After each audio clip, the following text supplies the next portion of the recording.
واش ما عمرك شفتي شي واحد ما دار حتى شي حاجه ولكن تحتقر قدام العالم كامل؟ اليوم ما غاديش نهضروا عليه لاعب مشهور، اليوم غادي نهضروا عليه مشجع مسكين كان كيشجع البلاد ديالو ولكن تهان إهانة كبيرة. المشجع ميشيل ناكوكا موديغينا المعروف باسم لو مومبا، المشجع اللي من الكونغو الديمقراطية اللي ولا مشهور في كأس افريقيا 2025 اللي منظم في المغرب. وهاد الشهرة جات من الوقفة الغريبة اللي كيديرها طول المباراة، واقف هاز ايدو بلا ما يدير حتى شي حاجة، لا حركة لا صوت، ما كيهضر مع تا واحد، ما كيرفع صوته ولا والو. من بعد عرفنا بان هاد الحركة تكريم للزعيم باتريس لومومبا، اول وزير للكونغو الديمقراطية بعد الاستقلال، رمز لضد الاستعمار والحرية في افريقيا.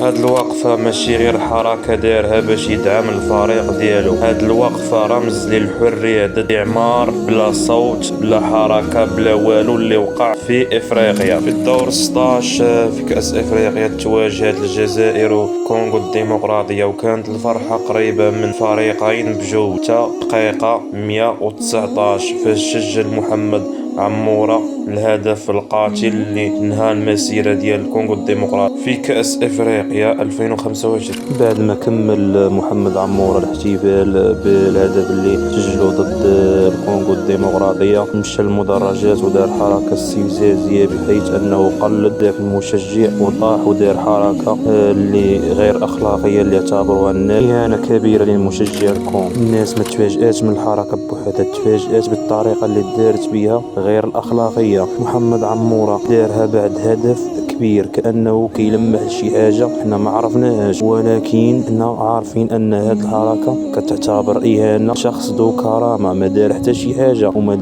دار ليه حتى شي حاجة. الناس في السوشيال ميديا مقاسمين لجوج جوايه، كاين اللي كيقول لك محمد عمورة ما كانش عارف القصة، وكاين اللي كيقول لك هذه كإهانة لرمز البطولة باتريس لومبومبا. انا هنا ما كنمثل حتى شي واحد وما كنمثل حتى شي جهه، انا هنا كنمثل الطرف الاسلامي، والاسلام امرنا باننا ما نحتقروش شي واحد وما نهينوش شي واحد، لهذا انا ما كنتقبلش هاد الحركه. ديننا الحبيب الكامل المتكامل وضح هادشي مزيان، حيث قال الرسول صلى الله عليه وسلم في حديث كريم له: المسلم اخو المسلم لا يظلمه ولا يحتقره، بحيث ان الاحتقار حرام والاحترام واجب حتى في الرياضه. حتى لو كان ما داخلش الديانه الاسلاميه خاصنا نحترمو، هذا واجب علينا في الاسلام، حيث قال الله تعالى في كتابه الكريم: لكم دينكم ولي ديني. عرفناه مشهور وايقونه، هو اللي اعتق الفريق ديالو، ولكن واش عندو الحق باش يهين مشجع؟ انسان بريء ما عندو حتى شي حاجه. راك لك انت كتشوف في هذا الفيديو راك كرامتك كتهمنا وحنا متضامنين معاك، والاهانه مرفوضه.